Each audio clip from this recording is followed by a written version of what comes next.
everybody. We are at the Boomerang Golf Course in Greeley, and the reason why we're here is because we're trying to dedicate this time, I guess you could say, to the movie Goldfinger.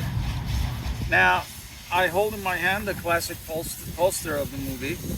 As you know, Ian Fleming wrote the movie and, wrote the book, I guess.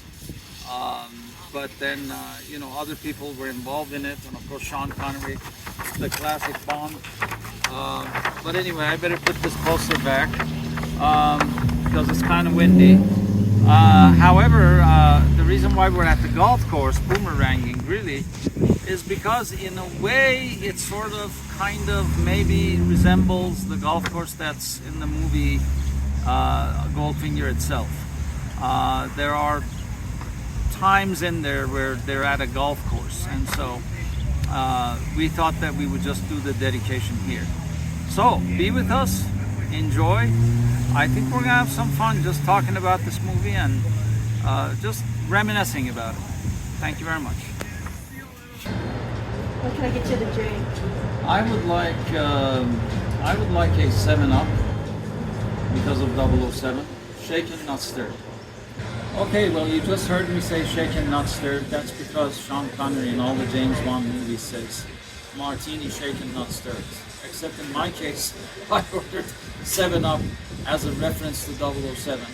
And of course, my friend Ian is here, and he ordered a beer, and my brother Pejman also ordered beer. So we're just kind of having fun. We just made a reference to Goldfinger. But anyway, we're here to discuss about the movie Goldfinger, but we'll start out with some just general discussions about why we like Bond in general, and some of the memories we have of it, etc. and so on. So, Ian, I understand you went to Switzerland, is that right? Yeah. You want to talk about that a little bit? Because that has a Bond reference. Yeah. I was, when I was 19, a friend and I were traveling around Europe, and we ended up going to, because we were both kind of James Bond fans, and we knew that in Switzerland, the famous hotel from On Her Majesty's Secret Service, that's the revolving hotel that kind of the big climactic final scene takes place at, is located there. And so we ended up going there, and you actually have to take a cable car, like a gondola, to get up to the restaurant there, and it's this like revolving restaurant, and the view is spectacular. It's like right in the middle of the Alps, and so My goodness, that's got to be just phenomenal. yeah, it was a really cool experience, and just kind of like getting to see a piece. Bond has just been to so many exotic locales, and even though I wouldn't say On Her Majesty's Secret Service is one of my top 10 Bond movies, even, it was still just like cool to see some of that. Oh, I bet. I got a question for you. Was Goldfinger filmed in Switzerland? It was, wasn't it?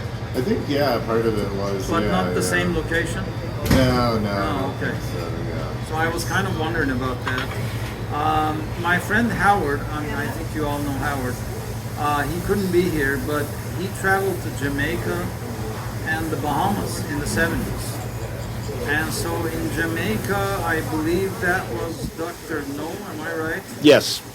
Dr. No was filmed in Jamaica, and so he saw the parts where Dr. No was filmed. I guess someplace where there was an explosion in the movie. He saw that location and that set. He also saw where Ursula Andress, the Swedish actress, comes up in the very beginning where the Sean Connery and her meet. It's kind of an iconic scene.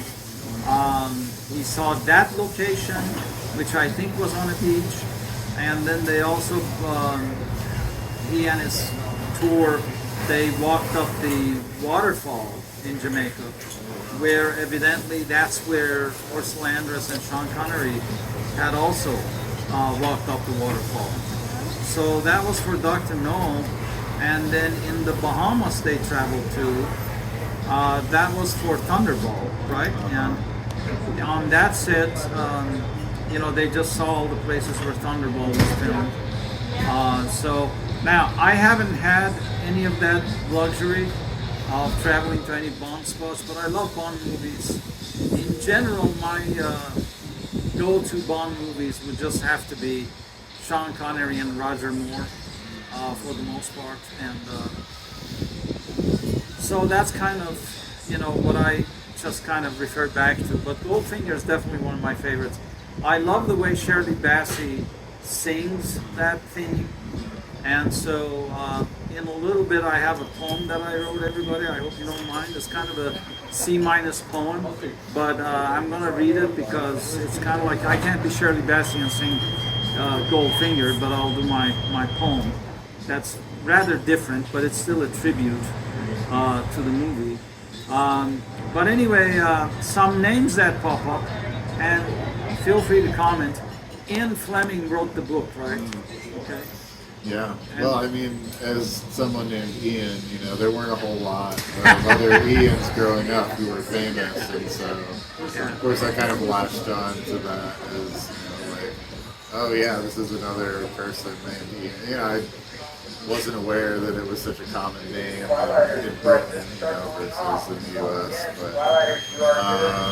But yeah, and so it kind of got me into the books. I've read a few of the books, and so I think it's just like one of the probably like foundational spy novelists, right? Ian Fleming, And that's right. So see, we have the name in common too here. Name Ian. That's right. Okay, and so Albert Broccoli, right? Yeah. And what did he do? He was the producer, right? He was the producer, okay. Yeah. And then there was it Harry Saltzman or? Last name Saltzman. Yeah. He was also involved in the production, directing, and so on. So those are names that pop up, with the behind the scenes, directing, producing, writing of the movie. Yeah, the Broccoli ones are sort of, the canonical Bond movies, because then there were some non-Broccoli, like Never Say Never Again. It was like when they brought Connery back, and so that's a little bit like not considered, necessarily in the James Bond canon. Yeah. Or like, the original Casino Royale, like that. Peter Sellers. Maybe. Peter Sellers, yeah. And I think David Niven was also in a Bond movie, maybe just one. Yeah. But out of all of them, and there's been a lot of actors, Timothy Dalton, Pierce Brosnan, right? That was his name. Pierce Brosnan. Out of all of them, I just like Sean and Roger the most. Sean Connery and Roger Moore. So. Yeah, I do. I kind of grew up on like the, Roger Moore ones, especially. I think just because, as a kid, they have so many like really goofy gadgets. Some of like the, they'd kind of gotten past even like just like the cars that have all the gadgets installed now as like airplanes and other kind of like the crocodile that he's in and Octopussy, and so I think it's just like the gadgets get so fun like in the Roger Moore one. Which we are about to show you the gadgets, by the way, but just a few more names that Lois Maxwell, right? She was Moneypenny, and from what I understand, the classic Moneypenny, she was actually a Canadian actress, which I thought was interesting. I found that out as I looked it up. Of course, there was Desmond Llewellyn. He was Q, and he was the classic Q. There's been others, but I always thought Scotty from Star Trek would make a great Q, but that never happened, which is fine. But I like the original Q. I like Desmond. I think he does a great job. So those are some names, and of course in Goldfinger we have Gert Fraub, I believe. He plays Goldfinger. Yeah. And classic, I think he's a German actor. And Yeah, he was an extremely highly decorated German actor. Yeah.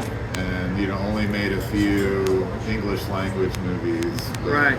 Which is great as perfect as Goldfinger. And in Goldfinger, right about where we were in the introduction, I think you saw, right about where we were in the movie in England, of course, not here in Boomerang, but it kind of resembles.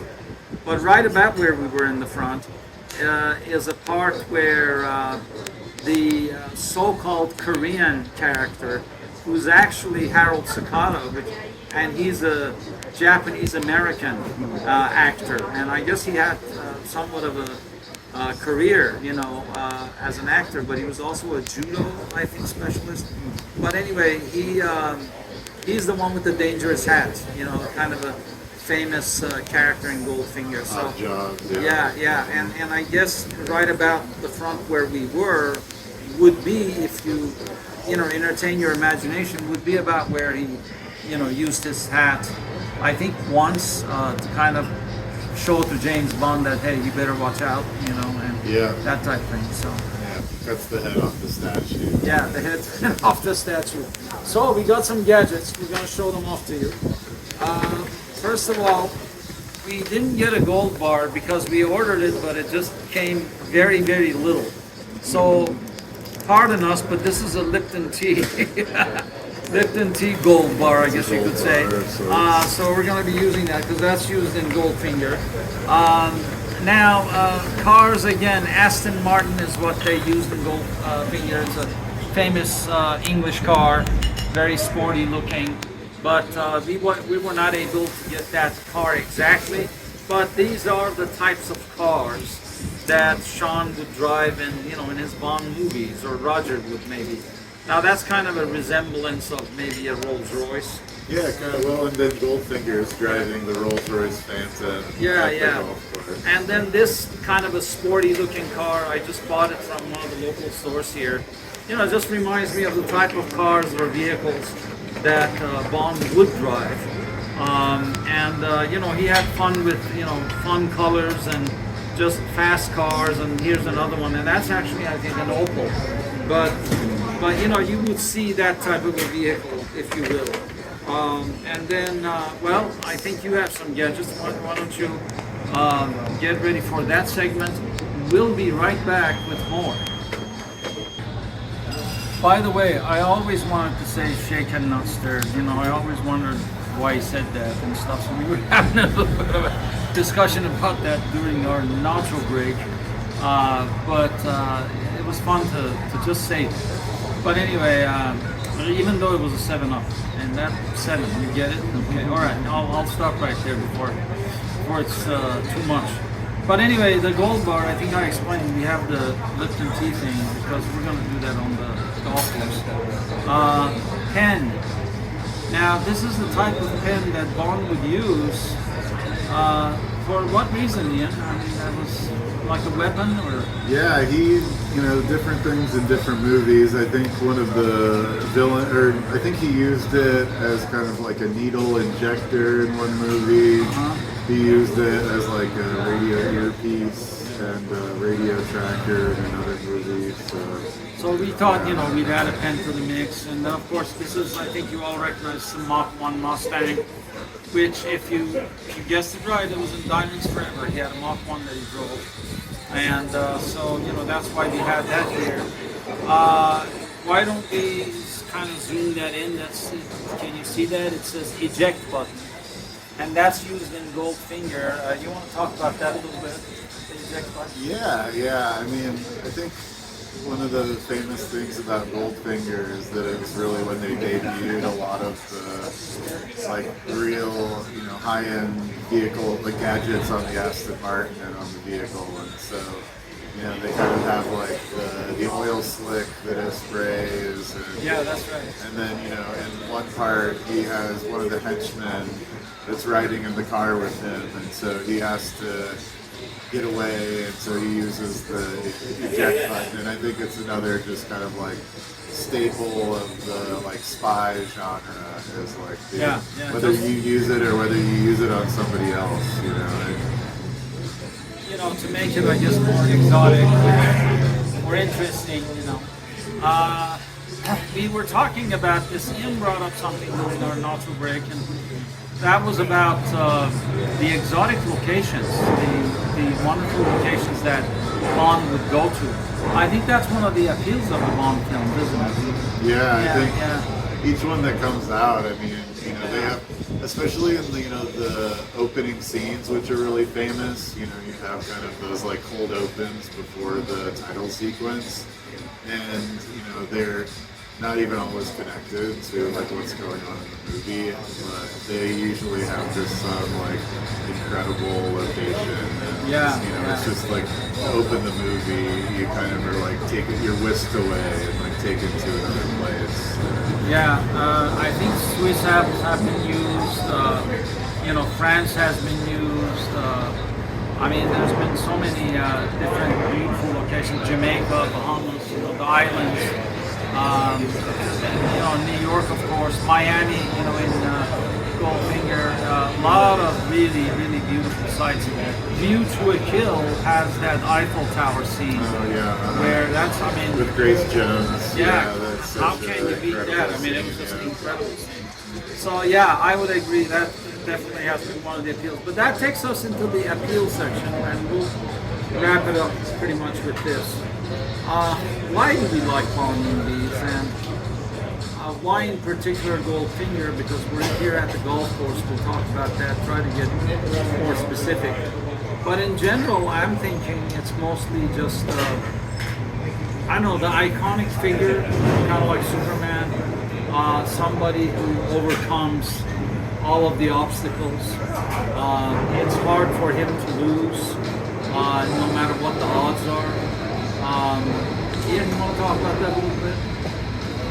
Yeah, I mean, he's the coolest guy around. Like, who wouldn't want to be, the most, like, suave, but also, like, toughest and bravest and, smartest and funniest. He's also always got the quip and the, kind of the punchline at the end of everything. And so, I think especially like growing up as a kid, it was like, as like a young man, you're like, this is the guy that I want to be. Like, he's a ladies' man, but he's also kind of like a gentleman.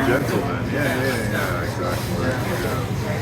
He's a gentleman. He's brave, like Ian said. He overcomes the obstacles. I mean, there are lines about him that kind of typify that or describe that. I can't remember which film this was, but it was a bad guy telling James Bond that you have a nasty habit of surviving. And I always remember that. That's kind of like, what a line that is. You have a nasty habit of surviving because you can overcome all of these odds that you have, or you can overcome the obstacles, and it just makes you want to win, and overcome.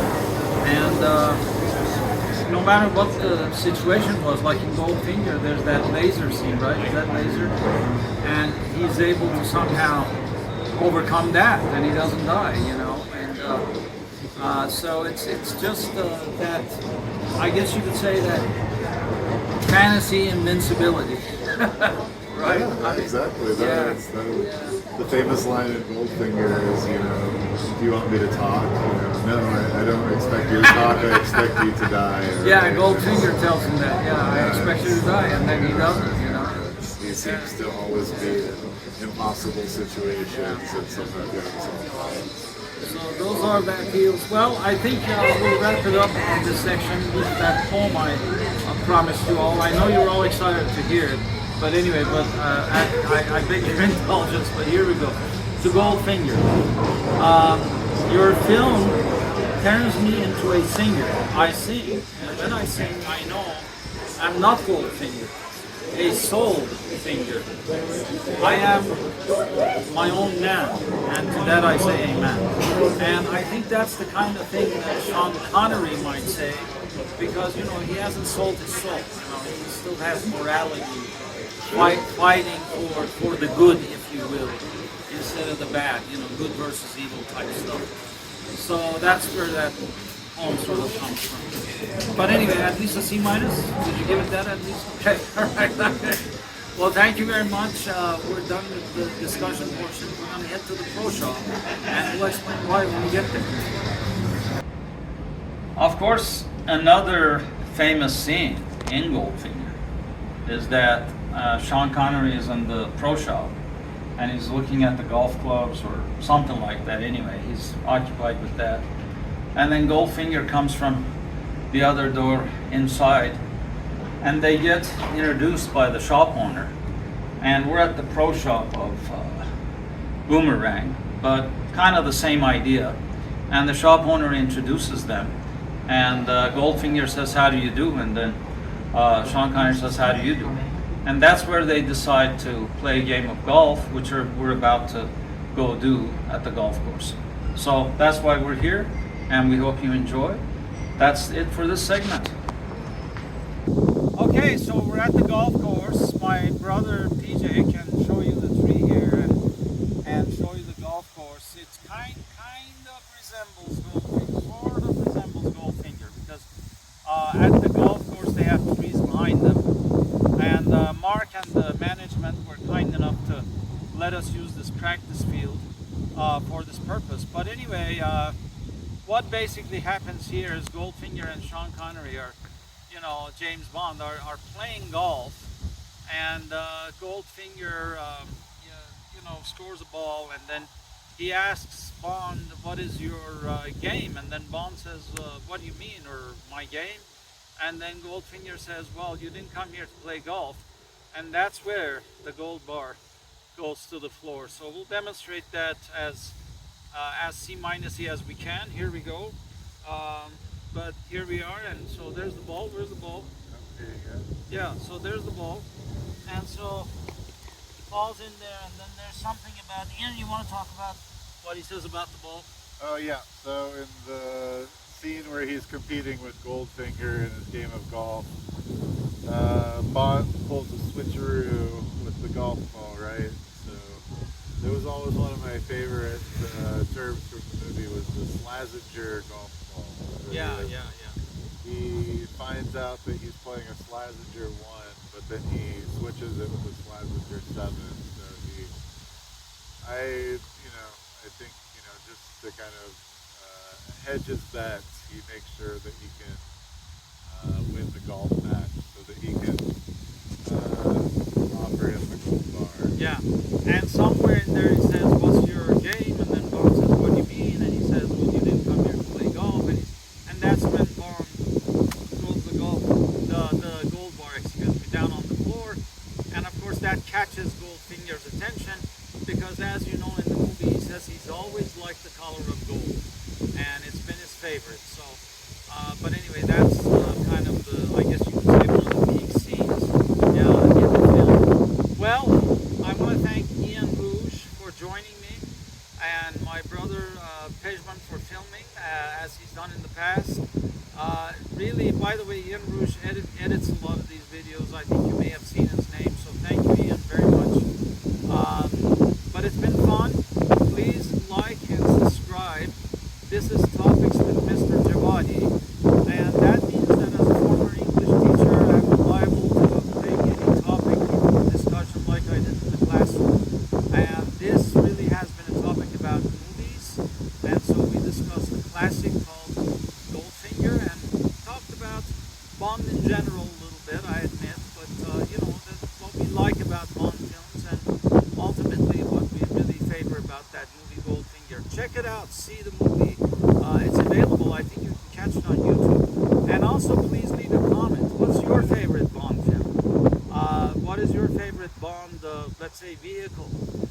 Or what's your favorite Bond song? We like Goldfinger, like Shirley Bassey sang that. We also like Carly Simon singing Nobody Does Better.